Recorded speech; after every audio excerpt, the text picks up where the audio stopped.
안녕하세요. 썰사람 구독자 여러분. 많은 분들이 바쁜 매일을 보내고 계실 텐데요. 저 또한 하루하루를 바쁘게 살아가고 있는 평범한 가장입니다. 60대를 바라보는 나이가 되다 보니 조금씩 과거를 돌아보게 되네요. 지금부터 저의 어린 시절부터 현재까지의 이야기를 들려드리려고 합니다. 1980년대, 10대였던 저는 배 굽는 시절을 보냈습니다. 그런데 가난한 가정 환경보다 더 저를 힘들게 만들었던 건 저희 가족에 대한 사람들의 부정적인 시선이었습니다. 그 이유는 30살이 조금 넘었던 아버지가 감옥에 계셨기 때문이었죠. 다들 기억하실 거라 생각합니다. 1980년대는 굉장히 혼란스러운 시기였죠. 동요하는 사회적 분위기 안에서 불안감을 겪고 있는 사람들 중 아버지는 꽤나 진취적인 분이셨습니다. 아버지는 불의를 참지 못하셨고 돈 없고 가난한 사람들을 돕기 위해 투지를 불태우시다 잡혀 들어가셨습니다. 그곳에서 어떤 일이 있었는지는 말하지 않겠습니다. 한 가지 말씀드릴 수 있는 건 아버지는 감옥에서 출소한 후 심한 후유증으로 인해 장애를 갖게 되었고 그 결과 사회활동을 하지 못하게 되었다는 것입니다. 아버지는 출소 후 움직이기조차 힘든 상황에서도 가장으로서 가정을 책임지기 위해 최선을 다하려고 하셨습니다. 하지만 신체적 한계를 극복하는 건 쉽지 않았어요. 저는 아버지의 강한 의지와 끈기를 보며 아버지를 대단하다 여기기는 했지만 그뿐이었습니다. 사실 그렇게 대단하다고 여기지도 않았던 것 같네요. 당시 저는 제 환경에 불만만 가능했으니까요. 사춘기가 조금 일찍 찾아왔던 저는 전과자의 자식이라는 꼬리표를 달아준 아버지가 원망스러웠습니다. 아버지는 죄가 없다는 것을 알았습니다. 미리 말씀드리자면 아버지의 무고함은 이후에 밝혀졌습니다. 다시 돌아가서 저는 저를 이런 아버지에게서 태어난 세상을 미워했습니다. 학교를 다니는 것조차 어려웠어요. 저와 조금이라도 다른 아이들은 옷을 찢을 듯이 털어냈고 부딪힌 아이의 주변 친구들은 너 그거 버려야 되는 거 아니냐? 놔줘. 내가 불태워줄 테니까. 라며 낄낄거렸죠. 제 학창시절의 기억은 대부분 이렇습니다. 처음에는 억울하다고 말해보기도 했어요.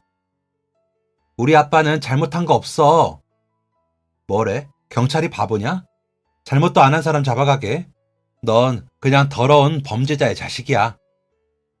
분에 못 이겨서 주먹을 휘두르기도 했습니다. 이 부분은 제가 잘못했죠.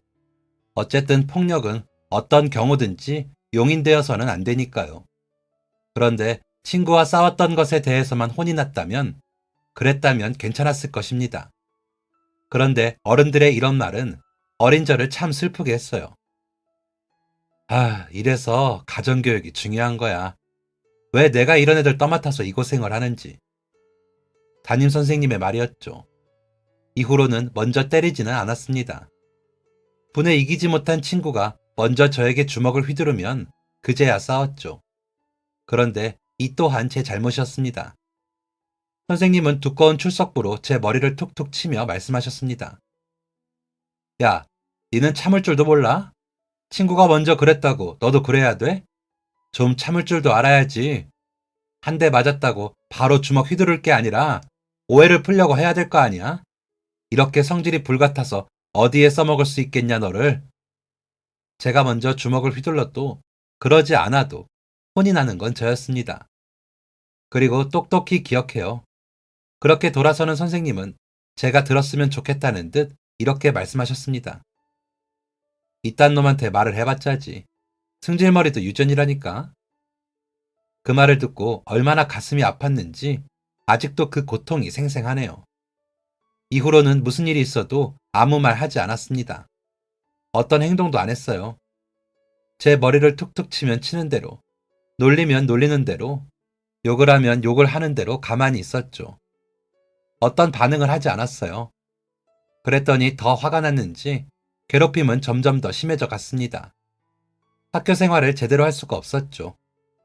괴롭힘도 힘들었을 뿐더러 선생님들도 제 존재를 불편해 하셨거든요. 무슨 일이 생겼다고 해서 가보면 항상 제가 있었으니 불편해하는 게 어찌 보면 당연했죠. 학교를 그만두고 했던 건 일이었습니다. 어머니는 그래도 학교를 다녀야 하는 건 아니냐 말씀하셨지만 어떤 상황인지 충분히 알고 계셨기 때문에 구태여 얘기하지는 않으셨습니다. 그리고 어머니 홀로 가정을 지키기 벅차셨겠죠. 티는 안 내셨지만 어머니는 많이 힘들어하셨습니다. 거동이 힘든 아버지와 예민한 사춘기 아들, 주변의 시선, 그 시선을 이겨내면서 일해야 하는 상황까지. 이후 어머니와 함께 일을 시작했습니다. 제가 일을 선택하는 기준은 딱 두 가지였습니다. 일한 만큼 돈을 주느냐, 일찍 나가서 늦게 들어올 수 있느냐. 두 번째 기준은 의아하실 수 있겠네요. 제가 일찍 나가서 늦게 들어오는 일을 찾은 이유는 어머니를 최대한 피하기 위해서였습니다. 체력적으로 힘든 건 당연했지만 당시 저는 어렸으니까요. 일찍 나가서 늦게 들어오는 일이 없다면 일을 하루에 2개씩 했습니다. 아니면 어머니가 집에 계시는 시간에 일을 하러 나갔죠. 그렇게까지 한 이유는 나름의 반항이었습니다. 아무 죄 없는 어머니를 향한 반항이었죠. 그러던 어느 날 어머니가 집에 오시기 전 나갈 준비를 하고 있는데 아버지가 저를 부르셨습니다. 혁준아. 네. 아버지와 대면대면한 사이였기 때문에 아버지의 얼굴도 제대로 보지 않은 채 말했습니다. 일 나가니? 네. 저는 아버지와 대화를 하고 있는 상황이 굉장히 불편했습니다. 그래서 대충 말을 끝맺고 나가려고 했어요. 저 일 나가야 돼요. 의뢰하는 나중에 다시 말씀하세요 같은 말도 없었죠. 제 뜻은 명백했습니다. 더 이상 아버지와 대화하고 싶지 않아요. 그런데도 아버지는 저를 불러 세우셨습니다. 저에게 미안한 마음을 가지고 있는 아버지는 제가 아버지를 피하면 그게 당연하다는 듯이 저를 보내주셨었는데 그날은 달랐습니다. 아버지는 어느새 절뚝거리는 다리로 제 앞에 서 계셨어요. 겨우 1분 서 있는 것도 힘들어서 다리를 바들바들 떨고 계셨죠. 의자를 짚고 있는 팔도 떨렸습니다. 얼굴에는 식은땀이 흘렀고요. 저는 그 모습을 보고 있는 게 너무 불편했습니다. 그래서 도망치듯 나왔어요. 저 늦었어요. 그날 하루 종일 위태롭게 서 있는 아버지의 모습이 눈앞에 아른거렸습니다. 아버지가 미웠어요. 나한테 죄책감을 씌우려고 하는 게 분명해.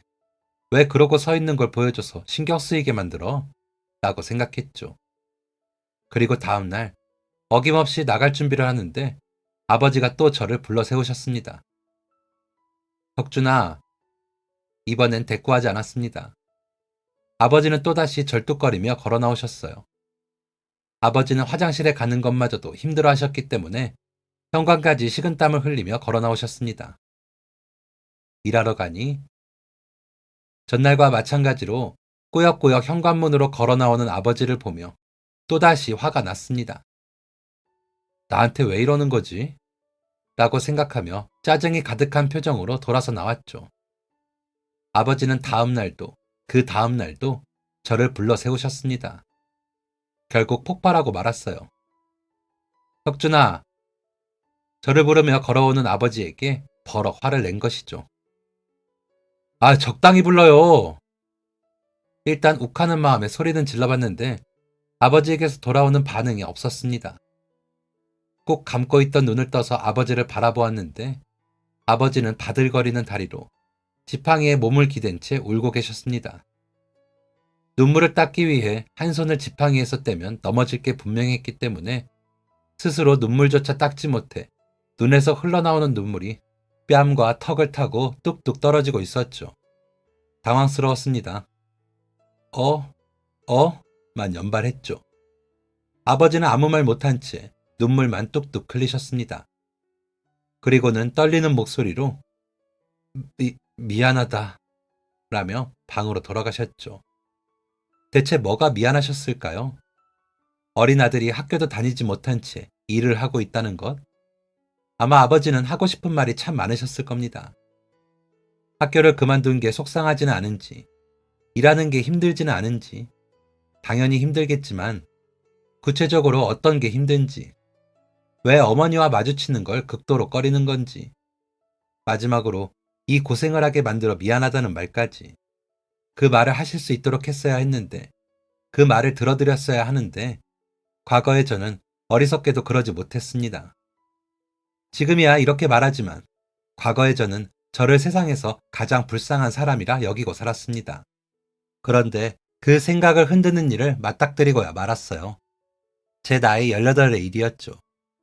학교를 그만두고 난 뒤부터 18살이 될 때까지의 일이었으니 참 오랫동안 저 자신을 유일한 피해자라고 생각하며 살았네요. 당시엔 밀가루 같은 곡물을 옮기는 일을 하고 있었습니다. 돈도 많이 주고 일이 끊길 걱정 없던 이 일은 가진 건 건강한 몸뿐인 저에게 아주 중요한 수입처였습니다. 퇴근 직전 급한 연락을 받은 사장님이 퇴근하려는 저를 붙잡고 말하셨습니다. 너 퇴근하는 길에 저거 한 포대만 시장에 갖다 줘라. 황 사장님이요? 거긴 이번 주에 다녀왔는데요. 무슨 일이라도 있었는지 포대 하나에 물이 들어갔나 봐. 지금 당장 써야 하는데 없다고 빨리 보내달라는구나. 사장님은 제가 머뭇거리는 이유가 퇴근 때문이라고 생각하셨는지 야야 걱정하지 마. 돈 더 줄 테니까 라고 말씀하셨습니다. 그런데 제가 머뭇거린 이유는 그 때문이 아니었어요. 돈 때문은 아니고요. 혹시 저 말고 다른 사람 없어요?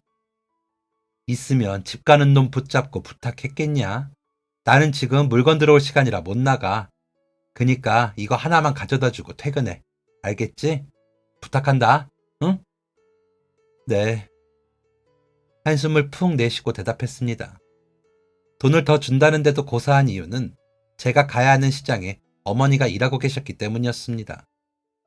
그리 크지 않은 시장이었기 때문에 혹시나 어머니를 만날 수도 있겠다는 생각을 했기 때문이었죠. 게다가 제가 퇴근하는 시간은 어머니가 출근하시는 시간이었습니다. 어머니가 어디서 무슨 일을 하시는지 정확하게는 몰랐기 때문에 어머니를 의도적으로 피하는 것도 쉽지 않은 상황이었죠. 참, 왜 그렇게까지 어머니를 피해 다니려고 했는지. 아무튼 다시 돌아가서 저는 울며 겨자 먹기로 밀가루 한 포대와 함께 시장으로 향했습니다. 문지방 다를 듯 오고 다닌 황 사장님의 가게로 가는 동안 뒤도 돌아보지 않았습니다. 그동안 일하며 찾은 지름길로 요리조리 지나갔죠. 얼마나 빨리 걸었는지 헉헉거리며 황 사장님의 가게에 도착했습니다. 아이고, 너 왜 이렇게 땀을 흘리냐? 물이라도 한 잔 주리? 괜찮아요. 안녕히 계세요. 아이고, 물이라도 한 잔 마시고 가지. 저 녀석. 그렇게 왔던 길을 되돌아가는데 시장 출구에서 와장창 하는 소리가 났습니다. 자연스럽게 돌아간 고개를 따라 보게 된 광경 안에는 어머니가 있었습니다. 재수가 없으려니 진짜? 장바구니를 든 한 여자가 앙칼지게 소리를 질렀고 어머니는 그 앞에 떨어뜨린 것들을 부지런히 줍고 있었습니다. 너, 내가 눈에 띄지 말라 그랬지? 어머니는 바쁘게 손을 움직이는 만큼 바쁘게 죄송하다라고 말씀하셨습니다. 머리가 차갑게 식었어요. 아무것도 하지 않고 그저 바라만 보고 있는데 옆에서 아주머니들이 하는 말이 들렸습니다. 저거 또 시작이네. 주변 사람들의 반응은 이런 상황이 익숙한 듯 했습니다. 그런 와중에도 이런 상황을 처음 보는지 한 아주머니가 호들갑을 떨며 다가오셨어요. 또 시작이라니? 무슨 말이야? 아, 자기는 처음 봤겠구나. 아유, 나도 진짜 저 아줌마 대단하다 싶어. 도대체 사람을 얼마나 못살게 굴어야 만족할지. 그러니까 왜 저렇게 사람을 잡아먹을 듯이 굴어? 아주머니 한 분이 설명을 이어가셨습니다. 저기 죄인처럼 있는 사람 있지? 저 사람 아들이랑 저 성질 못돼 먹은 아줌마 아들이랑 같은 학교 같은 반이었는데 애들 둘이 싸움이 났었다나 봐. 그런데 애들이야 뭐 싸우면서 크는 거잖수. 그렇지. 그런데 문제가 저 죄인 같은 아줌마 아들이 먼저 때렸대. 그래? 그것 때문에 저러는 거야? 그래도 저건 아니지. 애들 싸움인데. 상황을 알고 있던 아주머니는 속삭이듯 말했습니다. 그게 저 기세등등한 아줌마 남편이 경찰서장이야. 얘기를 듣던 아주머니는 깜짝 놀란 듯 입을 막고 눈을 동그랗게 떴습니다. 어머머, 설마 경찰서장 아들 때렸다고 저러는 거야? 얘기가 아직도 안 끝났대? 아유, 이 아줌마야. 그런 거면 우리가 이러지도 않아. 저 아줌마도 참 안타까워. 여기서 저 아줌마는 제 어머니였습니다. 저는 아주머니들의 말에 더욱 귀를 기울였어요. 저 아줌마 남편이 전과자래. 그니까 저 아줌마 아들은 전과자 아들인 건데 서장 아들이 애한테 전과자 아들이라면서 놀렸다나 봐. 애는 그걸 못 참고 주먹을 휘두른 거고. 아줌마들의 반응은 둘로 나뉘었습니다. 아무리 그래도 애랑 어른은 다르지. 그렇게 놀린 애가 잘못했다고 봐, 나는. 또는 그래도 애가 집에서 보고 자라는 게 있는 거야. 아무리 그래도 먼저 때리는 건 아니지. 애가 뭘 보고 배웠을지 누가 알아? 네, 이게 바로 어머니와 저에게 달라붙은 꼬리표였습니다. 세상 모든 사람들이 저희 가족을 이해하지 못한 건 아니었지만 대부분의 사람들이 색안경을 끼고 저희를 바라보았죠. 경찰 집안이잖아. 전과자라면 치를 떠는 사람들이라서 그런지 저렇게 범죄자 가족들이 멀쩡히 돌아다니는 걸 몸서리치게 싫어한대. 원래도 마음에 안 들어 했는데 자기 아들이 맞고 들어오니까 더 싫어진 거지. 눈에 띄면 아들도 감옥 보낼 거라고 으름장을 놨나 봐. 그런 게 가능할 리가 없었습니다. 그런데 가방끈이 짧은 어머니는 그런 것까지는 모르셨던 것이죠. 그래서 서장 아내가 하라는 대로 잠자코 따를 수밖에 없었던 것입니다. 차게 식었던 머리의 온도가 높아지고 심장이 쿵쿵 뛰었습니다. 온몸이 뜨거워졌어요. 분노가 일었습니다. 하지만 어머니와 서장의 아내 사이로 끼어들어가지 못했어요. 저는 그만큼의 용기는 없는 아들이었습니다. 그제야 나만 피해자가 아니라는 사실을 깨달았습니다. 마음이 아주 많이 불편했어요. 어머니에게 미안한 마음이 들기도 했습니다. 물론 애써 무시했지만요. 어머니가 고초를 겪는 모습을 본 뒤 저는 처음으로 아버지의 밥상을 차렸습니다. 퇴근하고 돌아온 어머니가 가장 먼저 하는 게 아버지의 밥을 챙기는 일이라는 걸 알고 있었거든요. 그런데 냉장고를 열자마자 깜짝 놀랐습니다. 냉장고가 텅텅 비어 있었거든요. 제가 버는 돈은 전부 집에 보태고 있었기 때문에 이렇게까지 먹을 게 없는 게 말이 안 됐습니다. 순간 여러 생각이 스쳐 지나갔어요. 나도 모르는 사이에 아버지가 수술이라도 받았나? 집주인이 월세를 높였나? 제가 당황했다는 걸 느꼈는지 아버지가 멀리서 말씀하셨습니다. 반찬을 해다 주시는 분이 있는데 그분이 지난주에 못 오셨어. 그래서 그런 거다. 반찬을 해다 주는 사람이 있다뇨? 네 엄마가 일하고 돌아오면 잘 시간도 부족하잖냐. 그래서 저기 식당 아줌마한테 돈을 좀 내고 반찬을 받아오고 있어. 순간 욱하는 마음이 들어 날카롭게 반응했습니다. 그거 얼만데요? 아버지는 열심히 해명하셨습니다. 얼마 안 돼. 정말 간단한 것만 부탁하고 있고. 제가 돈 벌어 오잖아요. 솔직히 그렇게 열심히 벌어다 주면 조금이라도 집안 형편이 나아져야 하는 거 아니에요? 도대체 뭐예요, 이 집은? 밑 빠진 독에 물 붓기도 아니고. 냉장고를 쾅 닫고 문을 열었는데 키가 제 가슴 높이밖에 안 되는 아주머니가 제 앞에 서 있었습니다. 양손에는 무언가를 바리바리 싸들고요. 어머니 계시니? 아주머니 손에 들린 묵직한 무언가를 보았습니다. 아버지가 말씀하신 정말 간단한 것이 아니더라고요. 저는 아주머니의 물음에 대답하지 않고 날카로운 말을 뱉었습니다. 간단한 거라고? 일을 하러 가는 길에 씩씩대며 화를 냈습니다. 반찬을 산다고? 저게 말이 돼? 요즘 세상에 누가 반찬을 사 먹어? 돈이 얼마나 많으면 남의 손을 빌려서 반찬을 해다 먹냐고. 내가 누구 때문에 이렇게 힘들게 일하는데. 그 후로도 반찬을 가져다 주시는 아주머니를 몇 번씩 마주쳤습니다. 아주머니의 손에 들린 반찬통의 개수와 크기는 매번 달랐지만 딱 봐도 적은 양은 아니라는 걸 알 수 있었어요. 아버지와 어머니는 해명을 하려고 노력하셨습니다. 제가 생각하는 그런 게 아니라고요. 반찬하기 귀찮아서 반찬 사 먹는데 돈을 쓰는 게 아니라고요. 우리는 최대한 아끼고 아끼면서 살고 있다고요. 그런데 제 귀에 그 말이 들릴 리 없죠. 저는 부모님의 말을 무시했습니다. 시장 한복판에 주저앉아 물건을 줍던 어머니의 애처로운 모습은 잊힌 지 오래였습니다. 제 세상 속 가장 불쌍한 사람은 또다시 제가 유일해졌어요. 저는 부모 속을 썩이는 아들이었지만 일만큼은 정말 열심히 했습니다. 어떻게 해서든지 저 지긋지긋하게 가난한 집안을 일으키고 싶었죠. 그리고 아무리 이래도 나아지지 않는 집안 형편을 보며 오기가 생기기도 했습니다. 그런데 아버지의 건강이 점점 안 좋아지고 어머니의 건강도 함께 안 좋아지고 설상가상으로 아버지가 교도소에 있을 때 아버지의 형제들이 아버지 명의로 진 빚이 있다는 사실까지 알게 되자 저는 더 이상 버틸 수가 없었습니다. 제가 도망친 곳은 군대였어요. 20살이 되자마자 어머니에게 그동안 모아뒀던 돈을 모두 드리고 군대로 도망치듯 들어왔죠. 아무도 만나고 싶지 않았습니다. 그렇게 열심히 살았는데 남은 게 빚더미라고? 난 이제 할 만큼 했어. 라고 생각했어요. 어머니가 찾아오셔도 만나지 않았습니다. 아프다고, 어딘가로 가서 지금 만날 수 있는 상황이 아니라고 온갖 핑계를 대면서 어머니를 피했죠. 휴가도 나가지 않았습니다. 어차피 만날 친구도 없었을 뿐더러 집에 갈 이유도 없었으니까요.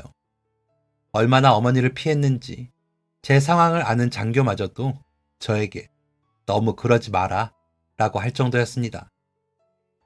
어떤 상황인지 아시면서도 그러시는 겁니까? 라고 말하니 그래도 낳아주신 어머니잖냐. 어떤 상황인지는 알지만 그래도 너무 매몰차게 굴지 마라. 후회한다. 속으로 장교의 말을 비웃었습니다. 그런데 그 말이 정말 현실이 될 줄은 상상조차 하지 못했습니다. 갑작스러운 호출이 있었습니다. 머리부터 발끝까지 정돈한 후 달려가니 믿을 수 없는 소식이 전해졌습니다. 나갈 준비해라. 어머니 돌아가셨다. 차를 타고 어머니가 계신 곳으로 가는 동안 지금이 꿈인지 현실인지 구분하는 것조차 어려웠습니다. 모든 게 비현실적으로 느껴졌어요. 어머니가 돌아가셨다는 게 대체 무슨 의미인지 그 뜻도 파악하기가 어려웠습니다. 그냥 모든 것이 혼란스러웠어요. 그런데 그 혼란스러움은 어머니가 계신 병원에 도착하자마자 슬픔으로 바뀌었습니다. 싸늘하게 굳어있는 어머니를 보고 제가 할 수 있는 건 주저앉아 우는 것뿐이었습니다. 그동안 가슴에 응어리져 있던 것이 제 가슴을 짓눌렀고 그 응어리가 드러나자 그동안 외면해왔던 어머니의 애정이 고개를 내밀었습니다. 일하러 나가는 저를 배웅해주고 싶지만 차마 불러세우지 못해 목구멍에서 막힌 어머니의 인사. 조금이라도 밥을 남겼다면 다음 날에는 아들이 좋아하는 반찬을 조금이라도 더 내어놓는 어머니의 마음. 아들이 저지른 잘못이 꼭 자신의 잘못이라는 듯 차갑고 축축한 시장바닥에 주저앉는 것도 부끄러워하지 않고 끊임없이 죄송하다 말하던 어머니의 모습. 무엇보다 절 슬프게 만들었던 건 제가 있던 부대에 왔다가 쓸쓸히 돌아가는 어머니의 뒷모습이었습니다. 그렇게 거절당하고 돌아가더라도 어머니는 매번 양손 가득히 먹을 것을 챙겨 오셨습니다. 철제 침대 아래에 주저앉아 괴로워하고 있을 때 장교의 말이 생생하게 들렸습니다. 너무 매몰차게 굴지 마라. 후회한다. 낳아주신 어머니잖냐. 참 나쁜 아들이죠. 어머니의 죽음은 갑작스러운 것이었다고 합니다. 지병이 있긴 하셨지만 약을 먹으면서 조절할 만한 것이었고 그냥 그 나이 또래에 비하면 건강한 편이었다고 했죠. 의사는 고생한 것에 비해 너무 건강하셔서 놀랄 정도였다고 합니다. 그런 어머니가 갑자기 돌아가신 거예요. 그것도 주무시다가. 아버지는 정신을 잃고 한동안 깨지 못하셨습니다. 장례식이 끝날 즈음 의식을 되찾은 아버지가 가장 먼저 한 말은 내가 죽었어야 했다 였습니다. 나 때문에 너무 고생을 한 거야. 그래서 내가 미웠던 거야. 그러니까 이렇게 아무 말 없이 떠난 거겠지. 저는 그런 아버지 옆에서 함께 후회하는 것밖에는 할 수 없었습니다. 손님은 몇 오지도 않는 장례식의 마지막 날 늦은 새벽에 조문객 한 명이 찾아왔습니다. 일어나서 손님을 맞이하려고 하는데 그 손님은 안면이 있는 분이었습니다. 키가 제 가슴 높이만한 반찬을 해다 주시던 식당 사장님이었죠. 제가 무시하던 그 사장님이었습니다. 사장님은 어머니에게 마지막 인사를 한 뒤 식사를 하고자 앉으셨습니다. 저는 쭈뼛대며 사장님 앞에 앉았습니다. 와주셔서 감사합니다. 식사는 괜찮으세요? 감사하긴. 알고 지낸 세월이 얼만데 와야지. 그나저나 군대에 갔다고 들었는데 많이 놀랐겠어. 사장님의 말에 또다시 울컥했습니다. 제가 슬퍼할 자격이 있는지나 모르겠습니다. 사장님은 숟가락을 내려놓고 제게 어머니와 있었던 일을 말씀해 주셨습니다. 왜 없어, 아들인데. 혁준 청년한테 미안한 게 참 많은 엄마였어요. 학교를 그만두고 일을 시작하게 된 것도 다 자기 때문이라고 생각했죠. 매일 일을 나가는 아들이 안타까우면서도 또 자기 자리에서 성실하게 일하는 아들을 보면 기특하기도 했다가 그런 엄마였어요. 혁준 청년, 엄마는 절대 아들을 미워하지 않았어요. 부모는 자기가 못해준 것만 생각하지 자식이 못해준 걸 기억하지 않아요. 그 말이 진정한 위로가 된 건 시간이 조금 흐르고 난 뒤였습니다. 사장님은 제가 격해진 감정을 추스르자 가방에서 서류 봉투 2개를 꺼내셨습니다. 이건 열어봐요.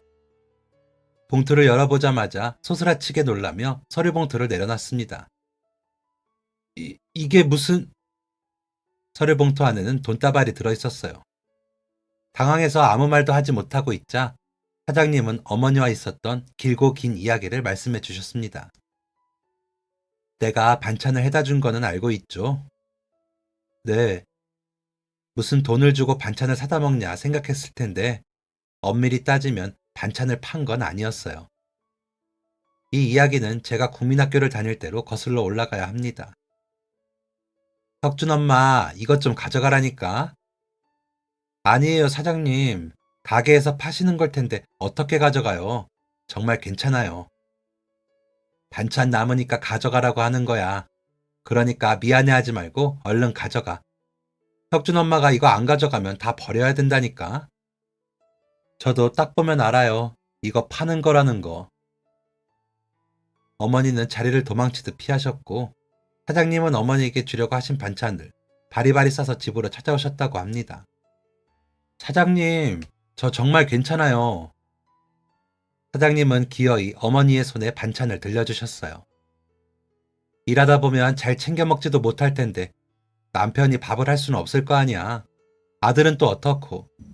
아무리 바빠도 밥은 잘 챙겨 먹어야지. 가져가. 이런 상황이 여러 번 반복되면서 사장님의 생각을 막을 수는 없다고 생각한 어머니는 결국 사장님에게 그럼 제가 돈을 드릴게요. 라는 제안을 했다고 합니다. 반찬을 사서 먹는다는 개념 자체가 없던 사장님은 깜짝 놀라며 말씀하셨죠. 그게 무슨 말이야? 서로 돕고 사는데 돈을 왜 받아? 저는 드릴 수 있는 게 없잖아요. 제가 재료비라도 드리게 해주세요. 사장님은 어머니를 설득하려고 무던히 노력했지만 어머니의 고집을 이길 수는 없었다고 합니다. 사장님은 저에게 이렇게 말씀하셨습니다. 얼마나 고집이 센지 내가 돈을 안 받겠다고 도망치면 우리 가게에 와서 계산기 앞에 돈을 꽂아두고 갔어. 그런데 그 이야기가 이 돈이랑 무슨 관련이 있나요? 혁준이 네 엄마가 그동안 줬던 돈이야. 수고비라고 해야 하나? 감사의 표시라고 하는 게 맞겠다. 저는 깜짝 놀랐습니다. 이미 어머니가 드린 걸 제가 다시 받을 수는 없어요. 사장님은 이렇게 말씀하셨습니다. 그래, 그렇게 말할 줄 알았어. 그런데 나한테 들어왔으면 내 돈이잖아. 어떻게 쓰든 내 마음이라고 생각해. 사장님의 말이 틀린 것은 아니었지만 양심상 그럴 수가 없었어요. 그래도 이건... 사장님은 가방을 정리하시며 말씀하셨습니다. 그러면 조의금이라고 생각해줘. 나 그래도 혁준 엄마랑 많이 가까웠어. 도무지 거절할 수가 없었습니다. 저는 감사하다고 말할 수밖에 없었죠. 사장님은 신발을 신으며 물었습니다. 이제 아버지는 어떻게 하려고? 제대할 때까지는 시설에 모셔야 할 것 같아요. 사장님은 고개를 끄덕이셨습니다. 그래, 그게 최선이겠지. 사장님은 마지막으로 제 손을 붙잡고 이렇게 말씀하셨습니다. 아마 우리가 다시 볼 일은 없을 것 같은데 내가 혁준 엄마랑 많이 친했던 사람으로서 한마디 하자면 너무 힘들어 하지 마. 혁준 엄마는 혁준이를 100번이고 1000번이고 이해했어. 잘 살아줘. 그게 엄마가 바라는 걸 거야. 참 감사하더라고요. 사장님은 제가 국민학교에 다닐 때부터 어머니가 돌아가셨을 때까지 매번 반찬을 해다 주셨다고 합니다. 어머니가 감사의 표시라고 드린 돈은 아주 최소한의 금액이었음에도 불구하고 좋은 반찬도 아끼지 않고 가져다 주셨죠. 무엇보다 사장님은 그 돈을 모두 모으고 계셨습니다. 돕고 사는 세상에 계산적으로 살면 안 된다면서요. 저는 사장님이 주신 돈으로 아버지를 시설에 모셨습니다. 그리고 제대한 직후에는 아버지를 직접 모셨어요. 어머니에게 해야 하는 만큼 아버지에게 더 잘했습니다. 안 해본 일이 없을 정도로 정말 열심히 살았습니다. 아버지는 내가 좀 불편해도 되니까 그렇게 열심히 하지 마. 사람도 만나고 친구도 좀 만들고 취미 생활도 만들고 그래야지. 라고 말씀하셨지만 친구 없이 일만 했던 저에게 그건 참 어려운 일이더라고요. 제가 열심히 한 건 일뿐만이 아니었어요. 아버지의 억울함을 푸는 것도 함께 했습니다. 아버지가 감옥에 들어갔을 때의 사회적 분위기와 그 당시 주변인들의 진술, 그 당시 아버지가 적은 일기를 토대로 아버지의 무죄를 입증했죠. 이제 그 누구도 아버지를 죄인이라 말할 수 없었습니다. 그 덕에 아버지는 돌아가시기 직전 내가 지고 가야 하는 돌덩어리가 너를 힘들게 했는데 너는 그 돌덩어리에 짓눌리지 않고 오히려 그 돌덩이를 산산히 부서뜨리는구나. 네가 내 아들이라서 정말 감사하고 행복하다. 라고 말씀하셨습니다.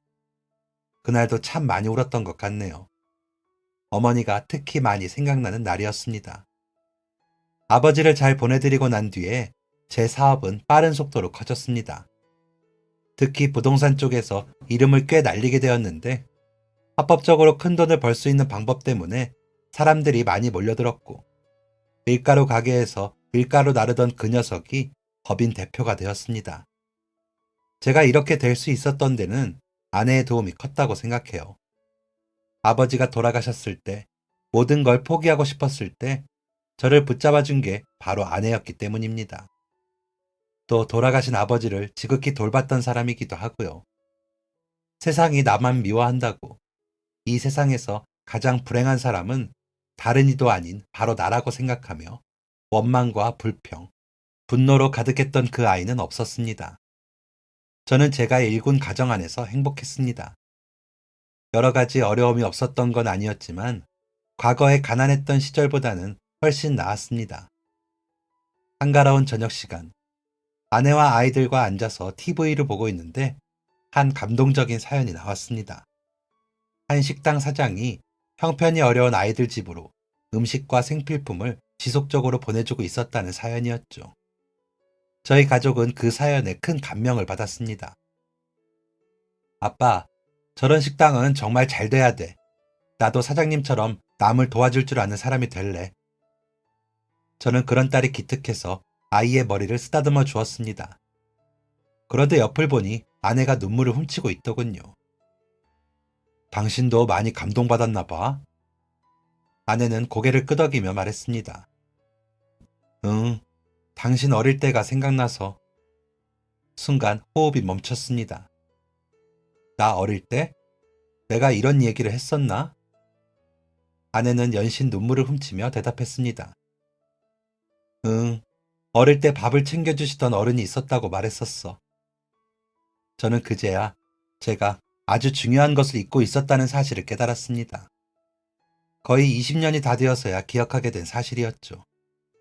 저는 곧바로 과거의 식당 사장님을 수소문했습니다. 글쎄요, 여기 다 밀어버리고 도로가 생긴 지가 언젠데 그때 여기 계셨던 분들은 전부 이사 갔을걸요. 하지만 사장님을 찾는 건 쉽지 않았어요. 아무래도 연세가 있으시다 보니 돌아가셨을지도 모를 일이었죠.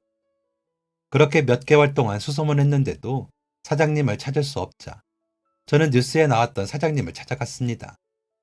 같은 분은 아니더라도 같은 일을 하고 계시는 분에게 어떻게라도 보답을 하고 싶었기 때문이에요. 저는 착한 사장님의 소식을 알린 복지재단에 연락을 취해 사장님을 만나러 가게 되었습니다. 저는 사장님의 얼굴을 보자마자 알 수 있었어요. 바로 이 사장님이 과거의 그 사장님이라는 사실이었죠. 하지만 사장님은 저를 못 알아보시는 눈치였고, 저는 반가운 마음을 꾹 참고 사장님과 인사를 나눴습니다.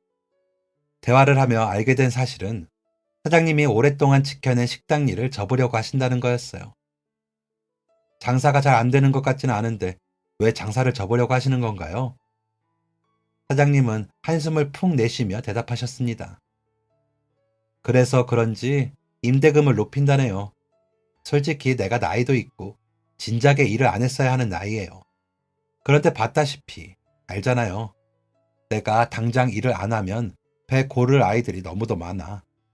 사장님은 이른을 바라보는 나이임에도 불구하고 배고픈 사람들이 없도록 반찬 봉사를 하기 위해 식당을 유지하셨던 거였어요. 그런데 상황이 이렇다 보니 나도 이젠 지치네. 평생 살던 동네에서 나와서 여기서 터를 잡는 것도 정말 쉽지 않았는데 다시 시작해야 한다니까 많이 지쳐요.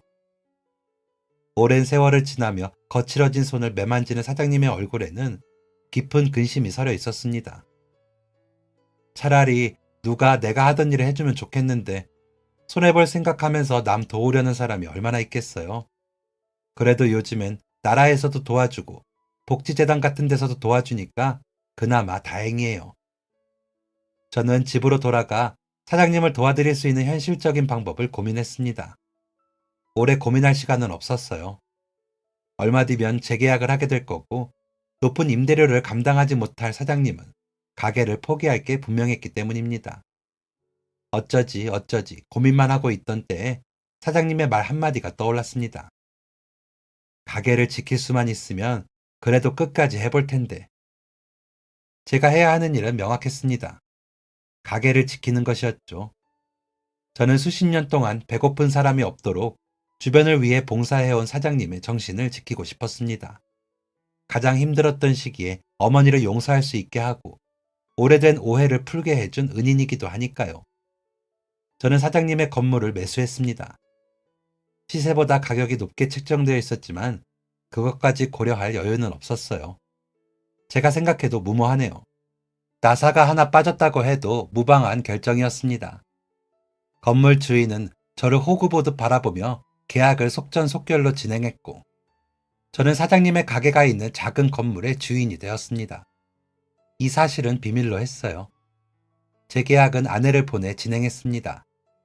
사장님은 건물 주인이 바뀌었다는 것에도 놀랐지만 계약금을 높이지 않겠다는 사실에 더 놀라셨다고 합니다.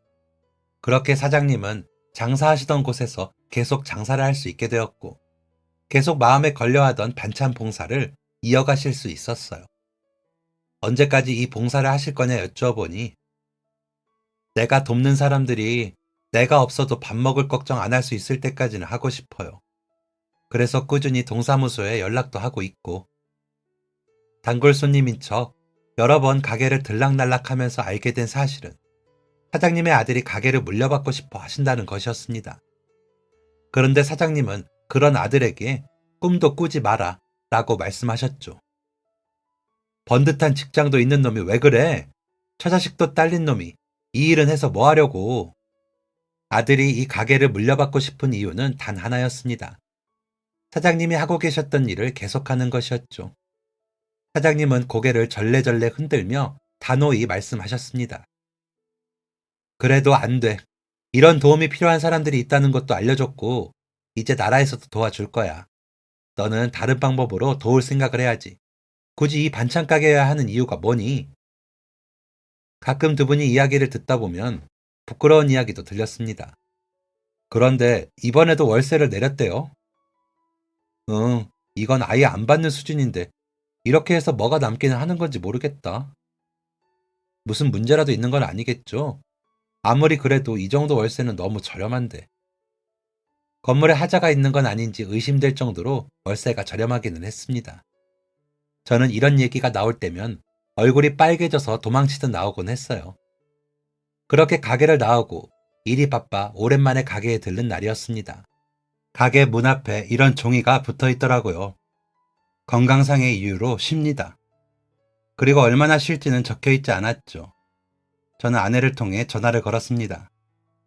사장님의 아들이 전화를 받더라고요. 아내가 말했습니다.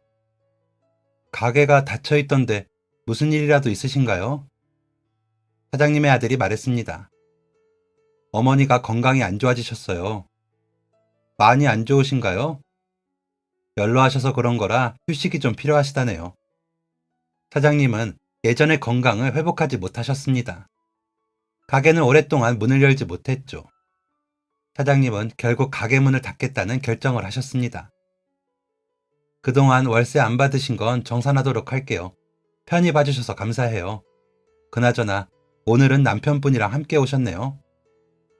저는 사장님을 설득하려고 했습니다. 괜찮으니 계속 계셔도 된다고요. 하지만 그 말은 사장님에게 부담만 될 뿐이었어요. 오랫동안 자리를 지키며 다른 사람들을 도와온 사장님에게는 이제 휴식이 필요했죠. 저는 이제 그만하시겠다는 사장님의 뜻을 존중했고, 이제야 제가 누구인지를 밝혔습니다. 사장님, 혹시 저 기억하세요? 사장님은 고개를 갸웃거리며 물으셨습니다. 우리가 알던 사이였나요? 저는 사장님의 근황을 알았을 때부터 하고 싶었던 말을 꺼내놓았습니다. 봉영동에서 살았던 새 가족 기억나세요? 아버지는 편찮으시고 어머니는 혼자 일하면서 저를 키우셨는데 저도 학교를 그만두고 일을 했었어요. 그때 저희 집에 반찬을 가져다 주고는 하셨는데 사장님은 기억이 나셨는지 눈을 크게 뜨며 놀라셨습니다. 혁준이? 놀란 건 사장님뿐만이 아니었습니다. 저를 기억하세요? 사장님은 힘겹게 자리를 고쳐 앉으시고는 반가운 목소리로 말씀하셨습니다. 그럼 기억하지. 아이고, 어머니 돌아가시고 어떻게 지내나 궁금했는데 소식이 없어서 걱정 많이 했어. 어떻게 이렇게 만나니? 사장님과 저 사이에는 밀린 이야기가 많았습니다. 사장님은 제가 어떻게 그 건물의 사장이 되었는지 궁금해하셨고, 저는 모든 사실을 말씀드렸어요. 제 이야기가 끝날 때쯤 사장님은 울먹거리고 계셨습니다. 어쩜 이런 우연이 다 있어. 만날 사람은 어떻게든 만난다고 하잖아요. 그 말이 딱 맞더라고요. 그런데 아무리 그래도 나 때문에 건물을 사다니 이건 말이 안 돼. 건물 가격이 오른 상태였는데 그걸 샀다는 건 손해를 봤다는 거잖니. 괜찮아요. 생각하시는 것보다 저 많이 성공했어요. 사실 아주 괜찮은 건 아니었습니다. 어쨌든 손해를 보고 건물을 산 건 맞으니까요. 하지만 그 선택의 후회는 없었습니다. 이후로는 제가 어떻게 살아왔는지 말씀드렸습니다. 아버지가 돌아가시고 일을 하고 아내를 만나고 망할 위기가 있었지만 다시 일어나고 아이를 낳고 아이를 기르고 사장님을 만날 때까지의 모든 상황을 말이죠. 옆에서 이야기를 듣던 사장님의 아들도 크게 감동받은 모양이었습니다. 지금은 아니지만 어릴 때만 해도 어머니가 이렇게 남들을 돕는 게 미련하다고 생각했어요. 어머니가 하시던 일을 이어받아서 하겠다고 말하는 주제에 부끄럽지만 사실 바로 어제까지만 해도 이렇게 사는 게 내 생각만큼 의미가 있는 건지, 내가 이렇게 열심히 다른 사람을 도와준다고 해서 그 사람들의 인생이 바뀌는 것도 아닌데 이렇게 열심히 도울 필요가 있는 건지 고민했었어요. 그런데 이런 이야기를 들으니 역시 어머니가 옳았다는 생각이 드네요. 저는 사장님의 아들에게 대답했습니다. 평범한 생각으로는 사장님을 미련하다고 생각할 수도 있겠죠.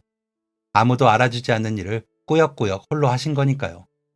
그런데 한 가지 확실한 건 사장님이 없었더라면 저는 이렇게 될 수 없었을 거라는 거예요. 어머니가 돌아가셨을 때 사장님이 저를 찾아오지 않으셨다면 저는 아버지마저 버리고 도망쳤을지도 모릅니다. 그리고 삶의 목적 없이 방황하다가 세상을 떠났을 수도 있겠죠. 제가 이렇게 사람 구실하면서 살고 있는 것도, 사랑하는 아내를 만나서 예쁜 아이들을 얻을 수 있었던 것도 사장님의 덕이 큽니다. 그렇게 제가 누구인지를 밝히고 사장님 가족들과는 좋은 인연으로 남기로 결정한 뒤에 사장님은 가게를 정리하셨습니다.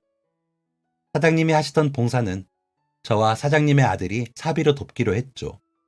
그런데 얼마 지나지 않아 제가 샀던 건물 주변에 있던 아파트의 재개발이 확정되었습니다. 사실 제가 건물을 사기 전에도 말은 나왔지만 재개발을 안 할 거라는 여론이 지배적이었고 제가 볼 때도 재개발이 될 가능성이 없었거든요. 그런데 재개발이 확정되자 난리가 났습니다. 저에게 건물을 팔았던 전 건물주는 뭐가 그렇게 화가 났는지 전화를 해서는 욕을 해댔습니다. 야, 너 다 알고 있었지? 너 이 자식, 그 돈 주고 살 때부터 알아봤어. 뭐가 있었던 거야? 산전수전 다 겪어본 제가 그런 소리에 꿈쩍할 리가 없죠. 저는 전 건물주의 말을 가볍게 무시하고 주변 환경의 변화를 유심히 지켜봤습니다. 재개발 구역 주변의 건물 가격들이 폭등했고 제가 가진 건물도 마찬가지였습니다. 저는 건물 전체를 리모델링했고 현재 그 덕으로 큰 이익을 봤습니다. 최근에 살짝 떨어지긴 했지만 그래도 높은 가격으로 건물을 유지하고 있죠. 아파트가 세워지고 상권이 활발해지면서 가장 먼저 한 건 사장님의 아들에게 연락하는 것이었습니다. 형님은 제가 연락한 이유가 봉사 때문일 거라 생각했지만 아니었습니다. 뭐? 건물 1층에 어머니가 하시던 가게를 다시 열자고? 네, 전에 형님이 말씀하셨던 그거 있잖아요. 그걸로 사업을 해보면 어떨까 싶어요. 내가 말을 꺼내기는 했지만 그래도 지금 당장 회사를 그만두고 당장 사업을 하기가 쉽지 않아. 너도 알잖아. 초기 자본금 구하기가 얼마나 어려운지. 그리고 우리 어머니 하시면 진짜 쓰러지셔. 형님의 사업에 확신이 있었던 저는 화끈하게 투자하기로 마음먹었습니다. 1년 동안 임대료를 받지 않고 초기 자본금의 일부를 투자하는 대신 이익이 나면 그중 일부를 일정량만큼 가져오는 것이었죠. 고심하던 형님은 사업에 뛰어들었고 현재 사업의 규모를 꽤 키운 상황입니다. 형님은 어머니가 받아야 하는 은혜를 내가 받는 것 같아 마음이 불편하다 라고 하셨지만 저는 그렇게 생각하지 않습니다. 제가 형님에게 투자하고 도울 수 있었던 건 사장님이 절 도와주셨기 때문이니까요. 결국 사장님이 없었다면 제가 사장님의 아들을 도울 방법도 없었다는 것입니다. 살다 보면 손해를 감수하고서라도 해야 하는 일이 있는 것 같습니다. 제가 손해를 감수하면서까지 그 건물을 산 것처럼요. 하지만 보통의 사람은 눈앞에 보이는 이익만 쫓아가죠. 저 또한 그런 사람 중 하나였습니다. 그러나 이익보다 사람의 도리를 우선할 때 예상하지도 못한 행운이 찾아오는 것 같습니다. 저는 제가 세상에서 가장 불행한 사람인 줄 알았습니다. 하지만 이제 저는 세상에서 가장 행복한 사람입니다. 그리고 어머니와 아버지에게 단 한 번이라도 좋으니 꿈에서라도 미안하다고 사랑한다고 말하고 싶은 그런 아들입니다. 여러분들은 더 늦기 전에 여러분을 사랑해주는 사람들에게 마음을 표현해보세요. 제 사연은 여기까지입니다. 지금까지 들어주셔서 감사합니다. 지금까지 사연 들어주셔서 감사합니다. 사연이 재밌으셨다면 구독과 좋아요를 눌러주세요. 감사합니다. 안녕히 계세요.